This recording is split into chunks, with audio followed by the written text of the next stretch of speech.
इस कालखंड के प्रथम शिव के शिष्य हम सबों के परम आदरणीय वरण गुरु भ्राता साहब श्री के चरणों में मेरा प्रणाम है। शक्ति स्वरूपा माँ नीला मालन जी के चरणों में मेरा प्रणाम है और सीतामढ़ी के रुन्नी सैदपुर की इस धरती पे उपस्थित आप सभी गुरु भाई गुरु बहन के चरणों में मेरा प्रणाम है। मेरे गुरु महेश्वर शिव की असीम दया से यहाँ आने का सौभाग्य प्राप्त हुआ है। आज का ये शिव गुरु महोत्सव बरसों बाद आहूत हुआ और सीतामढ़ी जिले के निकटवर्ती स्थानों से भी गुरु भाई गुरु बहन इसमें सम्मिलित हुए हैं। बगल में नेपाल देश है, वहां से भी काफी गुरु भाई गुरु बहन यहाँ सम्मिलित हैं। हम सबका जीवन शिव का शिष्य बनकर गुजर रहा है और इस जीवन में शिव की सुगंध है। समानता, सहृदयता, शांति सबके जीवन में सचमुच में उतर कर आ गई है। साहब श्री हरिनानंद जी का ये आवाहन कि जाति धर्म वर्ण संप्रदाय लिंग से परे है शिव की शिष्यता, जहाँ सभी चीजें खत्म हो जाती हैं, जहाँ सभी संकीर्णताएं तिरोहित हो जाती हैं, वहीं से शिव की शिष्यता शुरू होती है। शिव की शिष्यता का अर्थ है मानव का मानव से प्रेम करना, जीव का शिव हो जाना, जीव को शिव के तरफ चलने के लिए प्रेरित करना। और आज तक भारत देश या विश्व के किसी भी भूखंड पे जहां भी ईश्वर की बात हुई है, जहां भी आध्यात्म की बात हुई है, वहां पहला नाम शिव का आता है। शिव जो ईश्वरों के भी ईश्वर हैं, महेश्वर शिव। शिव जो देवों के भी देव हैं, महादेव। शिव जो अघोरियों के भी ईश्वर हैं, अघोरेश्वर। शिव जो कपालिकों के भी ईश्वर हैं, कपालेश्वर, महाकापलेश्वर, महामृत्युंजय।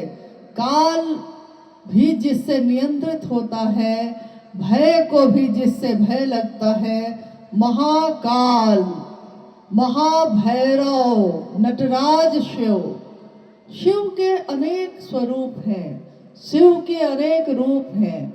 जिस रूप में जिसने शिव को जाना, उसने शिव को वैसा ही प्यार दिया, वैसा ही प्यार पाया भी। शिव का एक रूप है जगत गुरु शिव का रूप। जब भारत देश में संकीर्णता, अज्ञानता और रूढ़ियों के पास से ये बंधा हुआ था, कहीं भी कोई रोशनी की किरण नहीं दिख रही थी। पूरा विश्व अध्यात्म के संक्रांति काल से गुजर रहा था। उस काल में सन 1980 के दशक में शिव के शिष्य साहब हरिनानंद जी ने आवाहन किया जगत के लोगों को कि जगत का एक एक व्यक्ति शिव का शिष्य हो सकता है। आइए, भगवान शिव को अपना गुरु मानते हैं। साहब श्री ने कहा, शिव जन जन के गुरु हैं, मेरे हैं, आपके भी हो सकते हैं। मैंने परीक्षा की है, आपकी परीक्षा भी प्रार्थनीय है।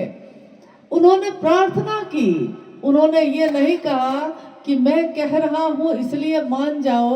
उन्होंने कहा कि मैंने पिछले 8 वर्षों में, जब से मैंने शिव को गुरु माना, परीक्षा ही परीक्षा की अपने गुरु की।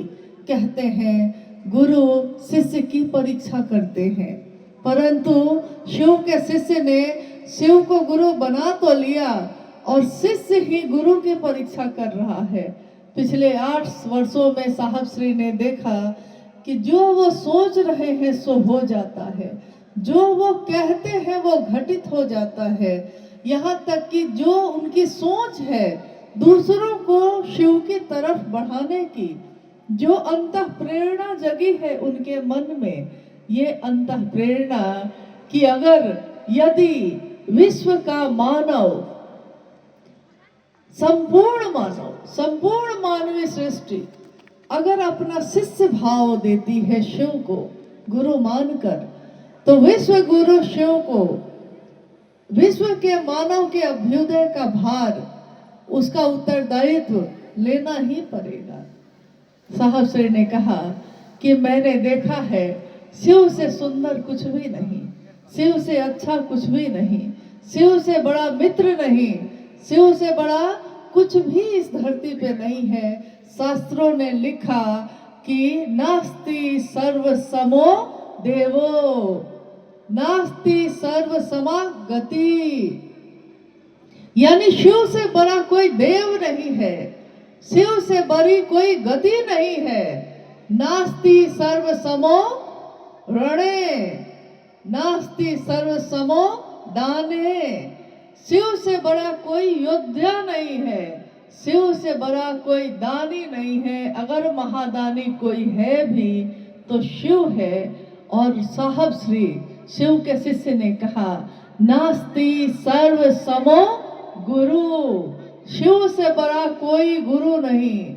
अगर कोई धरती पे गुरु है, उसका भी कोई गुरु है, उसका भी कोई गुरु है, तो सबसे अंत पड़ेगा, सबसे आदि होगा, आदि गुरु शिव।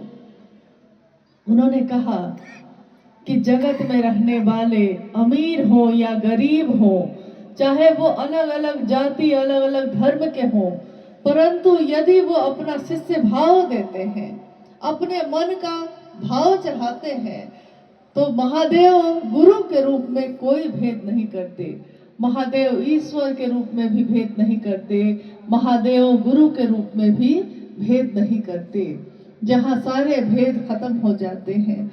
इसीलिए एक रिक्शा चलाने वाला भी महादेव के दरबार में गले से लगाया जाता है, और महलों में रहने वाला भी महादेव के गले से ही लगता है। ये शिव की शिष्य की दुनिया ऐसी दुनिया है जिसमें सदियों से सताए लोग यहाँ सीने से लगाए जाते हैं। दरबार में सच्चे शिव गुरु के दुख दर्द मिटाए जाते हैं, जहाँ जाके हमारे दुख और दर्द मिट जाते हैं, जहाँ पहुंचकर हमारी पीड़ा तिरोहित हो जाती है, खुद ही खत्म हो जाती है। हम भूल जाते हैं हमारे जिंदगी में क्या दुख है, क्या गम है, जिसको हम भूल जाते हैं जब महादेव का सानिध्य प्राप्त करते हैं। उसी महादेव को अपना गुरु बनाने की बात साहब ने कही। साहब श्री हरिनानंद जी ने जो इस संक्रांति काल में आध्यात्म का बिगुल बजाने वाले हैं, और जिन्होंने कहा कि मानव का मानव से प्रेम करना ही धर्म है। धर्म हिंदू मुस्लिम सिख ईसाई नहीं होता, धर्म वो होता है जो एक मानव धारण कर सके, और धारण करके जिसके कारण जीवन बढ़ सके। संप्रदाय आपस में बांट सकते हैं, परंतु मानव का धर्म आध्यात्म सारी रंगीनियों को एक कर देता है। आध्यात्म रंगीनियों पर निर्भर नहीं करता, आध्यात्म की रोशनी हर इंसान में एक ही होती है। हमारे रगों में खून एक ही तरह दौड़ता है, हमारी सांसें एक ही तरह से चलती हैं, हमारे दिल की धड़कनें एक ही तरह से धड़कती हैं, हमारा जीवन जो चलता है एक जैसा ही है। अगर आप ना कहिए तो किसी को पता भी ना चले कि कौन किस जाति का है, कौन किस धर्म का है, हम बताते हैं। परंतु जब साहब श्री के जीवन में एक क्षण, एक पल ऐसा आया जब आकाशवाणी हुई, और आकाशवाणी में उनसे पूछा गया कि तुम जो करते हो दूसरों को करने के लिए नहीं कहते हो। साहब श्री ने कहा कि मैं उस समय डिप्टी कलेक्टर था, मैं कह सकता था कि मैं डिप्टी कलेक्टर हूँ, मैं कह सकता था कि मैं अमुक व्यक्ति हूँ, मैं हरिंद्रानंद हूँ, लेकिन मुझको कुछ भी याद नहीं रहा। मुझको बस इतना ही याद रहा कि मैं शिव का शिष्य हूँ और मैं शिव का शिष्य बनाता हूँ। शिव का शिष्य हूँ और शिव शिष्य बनाता हूँ। इस परिचय के अलावा मुझको कुछ भी याद नहीं रहा कि मैं कौन हूँ, कहाँ से आया हूँ, कहाँ को जाऊंगा। आध्यात्म आत्मा का विज्ञान है, खुद की खोज है, स्वयं की खोज। मैं कौन हूँ, कहाँ से आया हूँ, कहाँ को जाऊंगा और मेरे इस जीवन का उद्देश्य क्या है। जब शिव की शिष्यता की व्याप्ति हुई थी, उससे पहले उसकी पृष्ठभूमि में, यानी शिव की शिष्यता आज जो व्यापक है, जिसकी व्याप्ति दिख रही है चारों तरफ, जहाँ जाइए वहाँ शिव का शिष्य मिल जाता है। जहाँ जाइए हाथों में रुद्राक्ष के कंगन वाले गुरु भाई गुरु बहन मिल जाते हैं। इससे पहले जब ये व्याप्ति हुई भी नहीं थी, उस समय साहब श्री ने पृष्ठभूमि में उसकी तैयारी शुरू की थी कि विश्व का मानव शिव भाव से भर सके, ये पूरी धरती शिवमय हो सके। इस तैयारी में उन्होंने काफी पीड़ा भी सही, काफी कष्ट भी सहे। साहब कहते हैं कि जब से चला हूँ चलता ही जा रहा हूँ, बस चलता ही जा रहा हूँ और इस धराधाम पे आया हूँ। मेरे जीवन के इतने वर्ष बीत गए हैं, एक दिन सबको यहाँ से जाना होता है, मुझको भी जाना होगा। धराधाम से सबको जाना ही पड़ता है, परंतु मैं जब से यहाँ आया हूँ, मैंने अपने जीवन में इसके सिवा कुछ भी और नहीं चाहा कि शिव हमारे आपके सबके गुरु हो जाए। मैंने चतुष्टय कोई कामना नहीं की। मैंने अर्थ, धर्म, वित्त, काम, मोक्ष किसी चीज की कामना नहीं की। मेरे मन में एक ही कामना है कि हर व्यक्ति सचमुच में शिव का शिष्य बन जाए। इसके सिवा मैंने शिव से कुछ नहीं मांगा।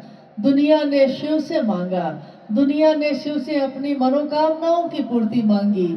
उन्होंने उपवास किया, साधना की, उपासना की, मंत्रों का जप किया और महादेव से मांगा। महादेव ने औढ़रदानी के रूप में, ईश्वर के रूप में, समदर्शी होने के रूप में सब कुछ दिया, परंतु महादेव का एक रूप जो ज्ञान देता है, जो ज्ञान दाता का स्वरूप है, उससे विश्व के मानव नहीं जुड़े। साहब कहते हैं कि मुझको पीड़ा है इस बात की, जब इतना सुंदर गुरु है तो क्यों नहीं शिव को ही अपना गुरु बनाया जाता है। और गुरु कोई हो, चाहे वो शरीर में हो, चाहे वो शरीर से परे सूक्ष्माति सूक्ष्म स्वयं ईश्वर हो, गुरु भेद नहीं करता। जो शिष्य बन के जाता है वो किसी जाति का हो, किसी धर्म का हो, किसी वर्ण का हो, अमीर हो, गरीब हो, कोई हो, गुरु ज्ञान देने की जिम्मेदारी वहन करते हैं और कोई भी शिष्य बनकर शिव को गुरु बना सकता है। इसीलिए आज शिव की शिष्यता में हर धर्म के लोग शामिल हो रहे हैं बहुत तीव्र गति से, क्योंकि हमारी जड़ वही है। आज टहनियां हैं, पत्ते हैं, वृक्ष की शाखाएं, प्रशाखाएं फूट रही हैं, परंतु उसकी जड़ तो एक ही है। हमारी उत्पत्ति का मूल एक ही है, हमको जाना भी एक ही जगह है। तो जो शिव जगत के गुरु के रूप में आज विराजमान है, हम आज उनको अपना गुरु बनाकर अपने जीवन को धन्य मानते हैं। कभी हमने सुना था कि राजा भगीरथ ने, जिनके बारे में आपने सुना था या सुना होगा, अपने